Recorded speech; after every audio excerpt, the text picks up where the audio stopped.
If you guys have a big cock, don't forget to drop a. Oh, wait, what the fuck? J. Cole tried to warn you about what?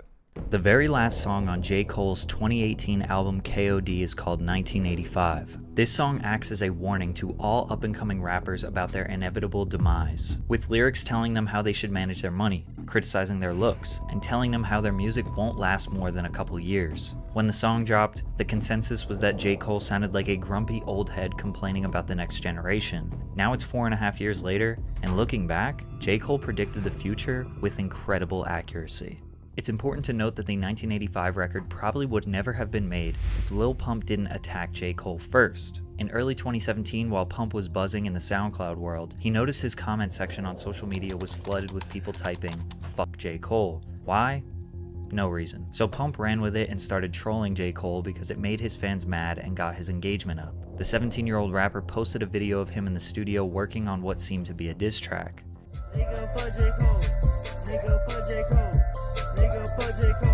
However, this song was never released and was probably just another social media stunt to add to his long history of social media clout chasing. Cole never. That grandma one is crazy. Having your grandma do drugs with you for clout is crazy. Again, I don't know Pump. So, Pump, if you see this, bro, no disrespect towards you. I don't know you or your grandma, so I'm just, reacting from an outsider's point of view. Never addressed the Lil Pump drama until 1 full year later when he dropped his album KOD. The last track, 1985, was where he tried to address Pump and all the new generation rappers. All these dudes poppin' now is young. Everybody say the music that they make is dumb. Lil Pump, Smoke Perp, and 6ix9ine were assumed to be the artists Cole was addressing in the record, but really it was just a general message to all rappers. In 2016 and 2017, there was a cultural divide between young rappers, their fans, and old rappers and their fans. It's commonly referred to as the clout rap era. The young rappers didn't feel like they owed respect for the lyrical rappers or classic hip-hop enthusiasts, and the old heads didn't really deserve it because they were quick to make fun of the young rappers for their image, lack of lyrics, and attitude. J. Cole has kept the spirit of traditional 90s hip-hop even through the 2010s and 2020s. Some of his fans look at him as like the only hope for hip-hop, which makes him a very easy target since his fans are so passionate about his music. Money, pussy, parties, I was on the same thing. You gotta give a boy a chance to grow some. Everybody talking like they know something these days. Man, they barely old enough to drive. To tell them what they should do, who the fuck am I? Cole empathizes with the young dudes. The clout era rappers he was referring to focused a little bit more on the image and the lifestyle than the music. They typically had more likes on Instagram than people listening to their songs. But Cole admits that he was also attracted to the lifestyle, and it almost seems hypocritical for him to be giving them advice. I heard one of them diss me, I'm surprised. This is obviously where he's talking about Lil Pump. I ain't trippin', listen good to my reply. Come here, little man, let me talk with you. See if I can paint you the large picture. Congrats, you made it out your mama house. I hope you make enough to buy your mama house. Lil Pump 4 years later did in fact buy his mama house. I did everything I wanted to do. I moved my mom out of the hood, moved my whole family out of the hood, my family straight. I see your watch icy and your whip foreign. I got some good advice, never quit touring, cause that's the way we eat here in this rap game. Rappers are commonly trapped in really bad contracts where they only receive about 10 to 20% of the revenue earned from album sales and streams, whereas their tours and live performances, they keep everything. So a rapper might sell 500,000 records and make $100,000, or do 4 shows in one weekend and make the same amount. But when you factor in how much time and effort goes into finalizing and releasing an album versus a 30 to 60 minute performance, you realize how much faster and easier that show money is. Lil Pump and 6ix9ine have resorted to doing tours overseas. They still have large fan bases outside of the USA, and they can still make a huge paycheck. But neither of them really ever do shows in the US, probably because the crowds would be much smaller, which would mean less money, and most likely people making fun of them on social media. I hear your music and I know that rap's changed. A bunch of folks would say that's a bad thing, because everything's commercial and it's pop now. Trap drums is the shit that's hot now. See, I've been on a quest for the next wave, but never mind, that was just a segue. He also hints that these artists shouldn't be trend hopping and making music to satisfy the current. The top 10 most viral hip hop moments of 2017: Savage, Lil Yachty, Playboy, and many others turning up their huge streaming numbers and sold out tours. This only opens doors for independent SoundCloud rappers to do the same in their rap songs. sound. After Gucci Gang in 2017, Pump struggled to make noise with another record. Get It, Drug Addicts, Be Like Me, Butterfly Doors. Surprisingly, all these songs did hit the Billboard Hot 100, but faded away faster than ever. Pump undoubtedly had a huge fan base that were eager for him to come up with something fresh, so they would tune into the next song only to realize it sounded exactly like the last one. Plus, people that hated him wanted to see what he was going to do next as well. The same thing could be said for 6ix9ine. Also, it was most likely his legal issues and gang affiliations that ruined his career. His music didn't evolve much, neither did the names of his songs. To be fair though, there is a fine line of sticking with a sound and just making the same song over and over again. As much as people hate on DaBaby, musically he achieved a lot of success by making very similar sounding music for 3 years straight, but who am I kidding? Today it's not looking so good for him either. I know you think this type of revenue is never ending, but I want to take a minute just to tell you that ain't true. One day them kids listening gonna grow up and get too old for that shit that made you blow up. Now your show's looking light cause they don't show up, which unfortunately means the money slow up. These could be the lines that cut the deepest, mostly for Smoke Perp. You see, after 1985 dropped, a clip went viral of fans at a Smoke Perp show chanting, and Perp continued the energy of hating on Cole. Before the show, they were chanting J. Cole because we are kids on drugs, bitch. You know what's going on. 2 years later, his album Florida Jit sold 5K in the first week. Then in 2022, Perp's 16-year-old rebel fan base was now 21. They grew up and they didn't show up to his tour. His crowds were looking scarce. Perp started going viral for nobody showing up to his shows. Instead of putting on a performance and rocking out to the small crowds, Perp would just leave early or cancel his own shows. Then the money slows up, and oh boy was this evident. All of the clout era rappers have resorted to some cheap Instagram promotions. Partnered up with High Key Clout, and so look, we're giving away $10,000. Yo, this is Smoke Perp, and I'm teaming up with High Key Clout to give away a free $10,000. What's up, guys? It's Lil Skies, and I'm teaming up with High Key Clout to do a giveaway. Yo, it's Rich the Kid. I'm teaming up with High Key Clout to give away $10,000 cash. It's your boy Big 14. And I done teamed up with High Key Clout, you know what I'm saying? And we're giving away 10K cash. Blueface, baby. Yeah, hey, man. I partnered up with High Key Clout, wireless headphones.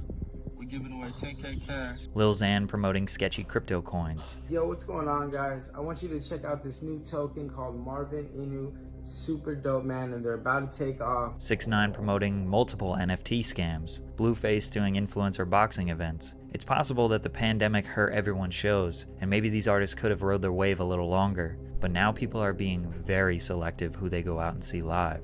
Now you scrambling and hoping to get hot again, but you free select. Lil Darky. Skill being Babytron Lunate Nav. Lil Dark. Who they go out and see live. I mean, fuck. So as an artist, you gotta. Your fan base is gonna grow up, and then there's gonna be new people that are gonna be coming up, and they want to listen to something new. So then, what do? Do you create a new sound, or do you just create a new sound, or do you go to a sound that's for the young audience? Now you scrambling and hoping to get hot again, but you forgot you only popped cause you were riding trends. Now you old news and you going through regrets. Smoke Perp was caught buying Instagram followers. Cuff Boys noticed that every time his follower count dropped below 4 million, it would randomly shoot up by multiple thousands. He also tried to attack Kanye on Instagram for saying that he wrote I love it and Ye owes him $9 million. And Kanye, nigga, you owe me like $9 million, nigga. Hit my line, nigga, or my lawyer's gonna hit your lawyer, nigga. Just doing anything for clout. Lil Pump did the same thing, posted ridiculous pictures on the internet for attention, shaved his eyebrows, claimed he was going to start making rock music. In my opinion, he hit an all-time low when he decided to make a song with the YouTubers, the Dobre Brothers. Hit It If You Know You Lit was the most awkward and horrible song I have ever heard. Hit it if you know you lit. Yeah, you know you lit. Pump visibly looked like he hated himself for doing the music video. Then he managed to get some attention when Trump called him Little Pimp. One of the big superstars of the world, Little Pimp. Sure, he could have genuinely been a supporter. Little Pimp, I am fucking done, bro. I'm done, bro.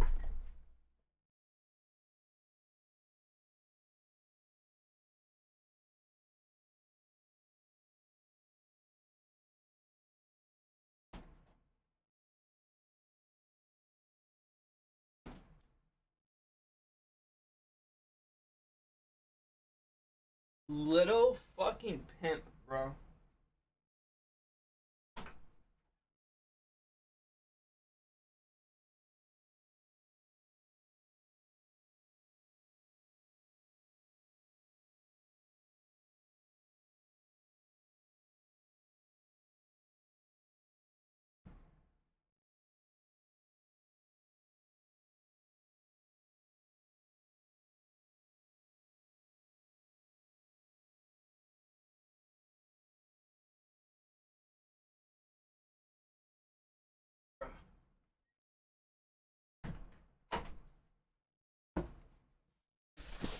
Little pimp.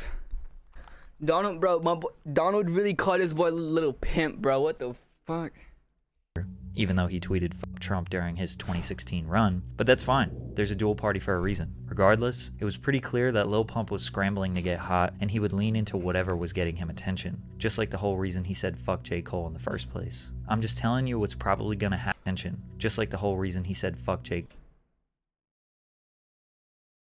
Cole" in the first place. I'm just telling you what's probably gonna happen when you rapping about the type of shit you rapping about. It's a faster route to the bottom. I wish you good luck. I'm hoping for your sake that you ain't as dumb as you look. Surprisingly, the two actually had a 1 hour long sit down conversation 1 month after the record dropped to discuss their differences. That was like basically like the trend, like, you know, everybody saying F J. Cole, whatever, blah, blah. It wasn't even like serious, like, I fuck with your shit, your shit's hard, you know? Thank you, bro. I mean, I realized that in time. Right, it was all trolling and shit. Yeah, for sure. Despite all the respectable and honorable game that J. Cole tried to give, Lil Pump still did everything Cole predicted in 1985. And today, Lil Pump is in denial. I fuck with J. Cole. Yeah.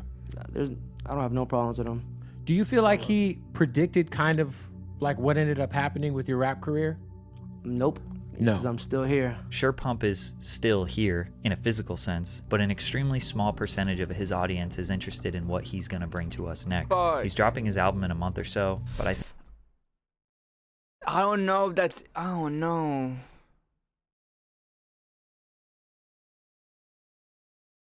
He's putting that. I don't know.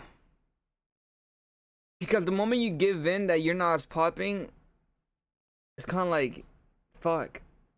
You don't want to think that. And plus, it's not. Hey, stop. Why are you doing that, bro? What were you doing? Come here. Like you kind of gotta look. How do I say it?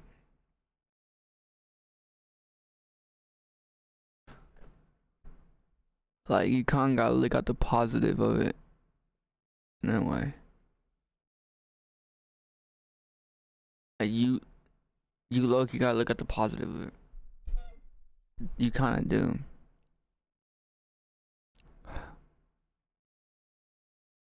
Like if. I don't know, bro.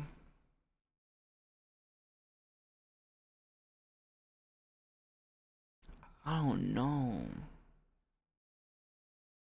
People forget, Lil Pump made it, bro. He's set for life. He is literally set for life, bro. He doesn't give all this number shit. He doesn't give a fuck, bro. He did what he was set to do. Move out his family, move out his mom. He doesn't give a fuck, bro. And that I don't give a fuck behavior. I don't know. It's either that I don't give a fuck behavior was like a genius move, or it was actually him and it got him so far. I don't know, bro. At the end of the day, bro. What are you doing? What are you doing? Stop. Come here.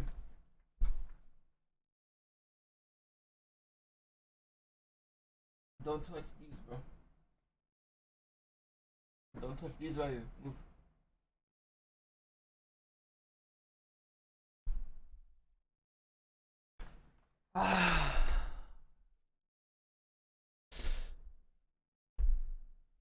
Oh no, it's. I just don't know, bro.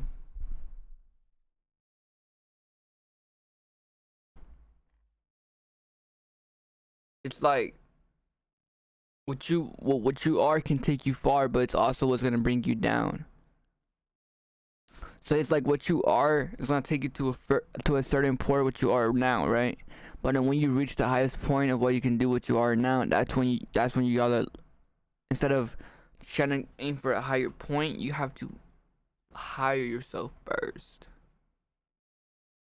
I think we can all agree, J. Cole's warning came true, and sadly, these rappers didn't take it seriously enough. The same thing happened to Fetty Wap. He made a series of horrible... Fetty Wap, bro, that was just... we already watched that.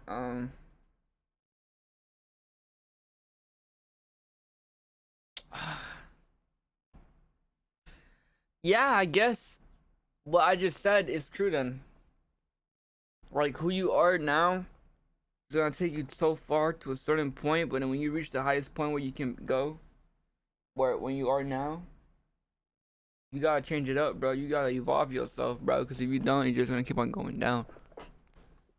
Because you already offered everything that you can offer now. Horrible financial decisions didn't evolve his sound, and even his own management may have sabotaged his career. But if you want to hear more about that, check out this video.